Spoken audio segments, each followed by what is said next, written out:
people, I'm back with another Love Island review, so let's get into it. Guys, I'm not gonna lie, this episode was giving but sort of wasn't giving at the same time. It wasn't too bad. I did actually like the episode. I did actually enjoy it. It was just that it was a bit like slow burning type of episode. It just starts off with the islanders waking up. It's in the morning, they're getting ready.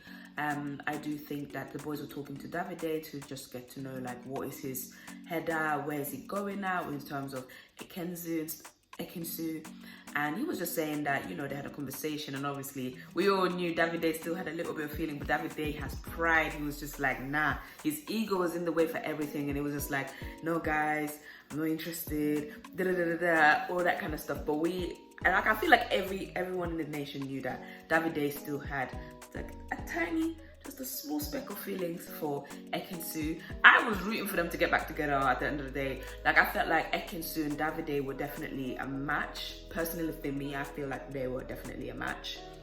So that was that. The girls had a similar conversation as well. And I'm not gonna lie, I really felt sorry for Danica.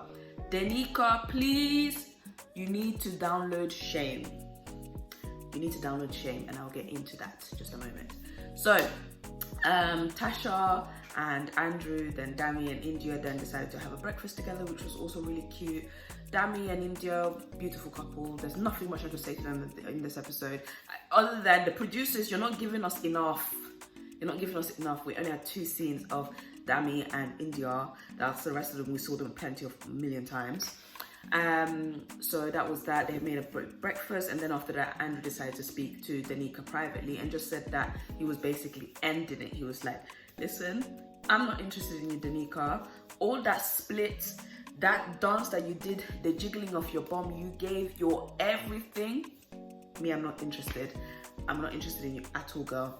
And I was just like, damn, Danica, this is the 3rd time you got rejected. The 3rd time. Listen, if I was a person, if I was in Danica's position, I would cry. You see what Liam did?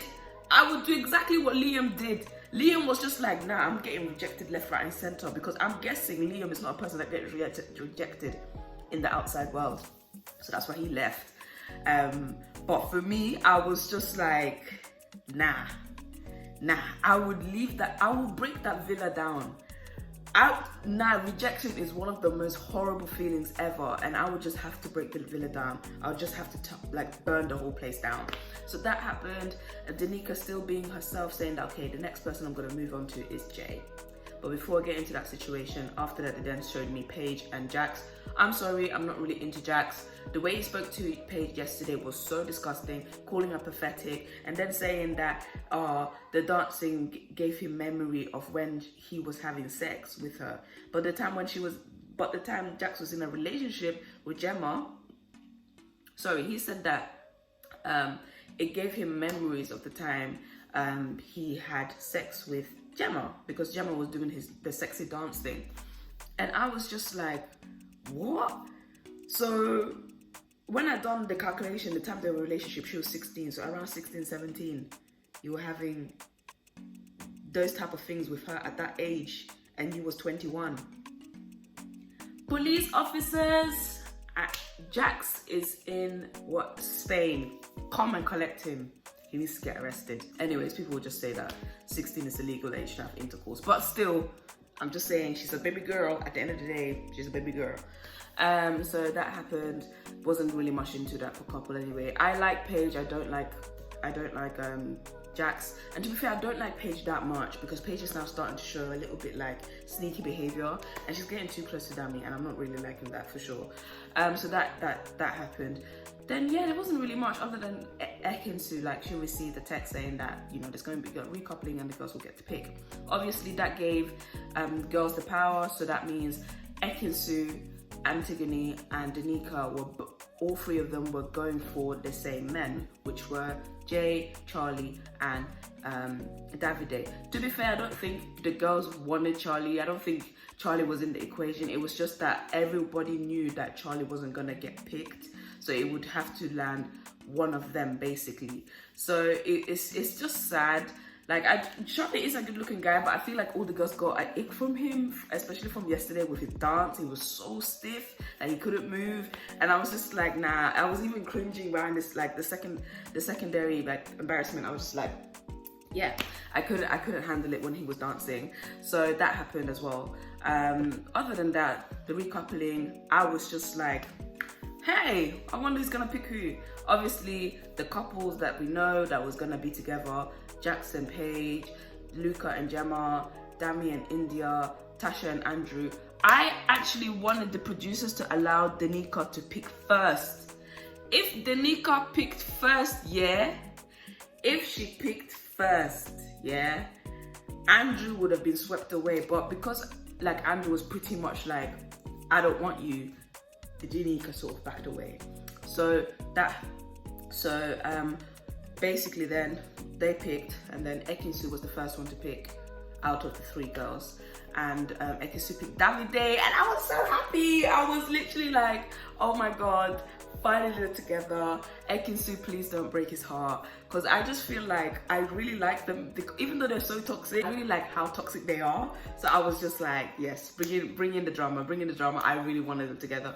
But to be fair, Davide looked like he was really happy when Ekin did pick him, so it was cute. I did like it.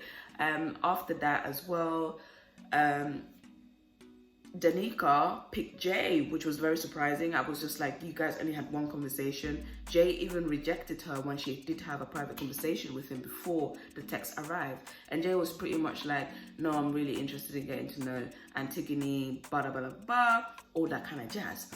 So the fact that he wasn't really happy, Antigoni wasn't happy, and yeah, that left Antigoni to couple up with Charlie. Antigoni was really mad. She wasn't really happy. She was particularly mad with Ekin because Ekin didn't really tell her that, hey, you know, I'm interested in Davide. You know, she didn't say anything to her because she said if she did say something, she would have just backed away and be like, yeah, you can have your man back.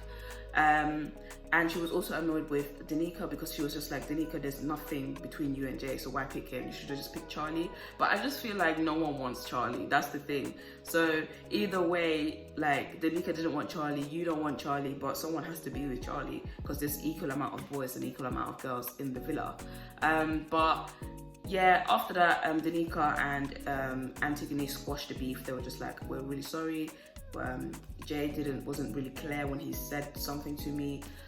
Jay basically just said that he's interested in getting to know Antigoni. That's it. He didn't really say, and there's a connection. He didn't really say he's not interested in getting to know Danica. So to be fair, guys, that's all I can remember from what happened on the episode. The episode was kind of boring. It was nice to see it was really nice to see that Ekin and Davide having that conversation, being all not lovey-dovey, but him telling her like, listen, I got boundaries with you, like, you need to, you know, show that, you know, you want something serious out of this and stuff like that. And I think Ekin has actually learned her lesson from Jay's situation. Let's hope that she will pass Casa Amor, because Casa Amor is the dangerous one. Casa Amor, they'll find men that you never see in this country before. That's what I've got to say. Casa Amor, they need, that one, I think week 4 is going to be rolling through very quickly. But other than that, today's episode has been kind of nice. I like the fact that there wasn't too much drama, because yesterday we had a lot of drama actually. So yeah, so let's see how tomorrow's episode will go. And there was a public voting, and of course I had to vote for my favorite couple, which is India and Dami. I hope they do get safe, and I also hope that Antigoni and Charlie are saved. Even though, yes, there's nothing much with Charlie, I just want them to be safe. I want the people that I want to be at the bottom is Jackson, Paige, and Andrew and Tasha. Those are the people I want to be at the bottom, very, very bottom.